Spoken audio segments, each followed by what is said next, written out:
Bonjour, Karine Dacruz, service du patrimoine. On va parler aujourd'hui du cadastre napoléonien.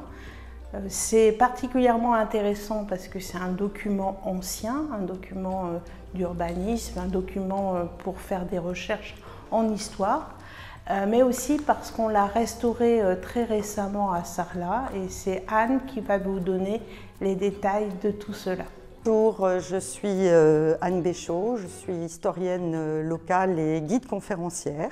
Aujourd'hui, je vais vous parler du cadastre napoléonien que la municipalité de Sarlat a eu la bonne idée de restaurer. Ce cadastre est le plus vieux cadastre qui a été fait en France, mais celui de Sarlat a été dressé en 1830. C'est un outil extrêmement précieux pour les recherches puisque on s'en sert pour savoir qui étaient les propriétaires de telle ou telle maison à telle époque. Alors sur le cadastre napoléonien de Sarlat, on avait en fait un problème, c'est que la page consacrée à la vieille ville de Sarlat était en très mauvais état, puisque très probablement les architectes qui sont intervenus sur la restauration de Sarlat dans le cadre de la loi Malraux se sont promenés sur les chantiers avec.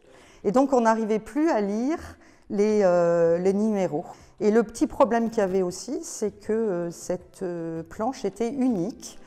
Et il n'y avait pas le double aux archives départementales comme ça se fait pour les autres communes. Ce cadastre, en fait, a été dressé pour servir à établir bien l'impôt foncier, ce qui n'existait pas au temps précédent. Donc il a fallu faire un travail de relevé des parcelles, qui a dû être un travail en France absolument considérable.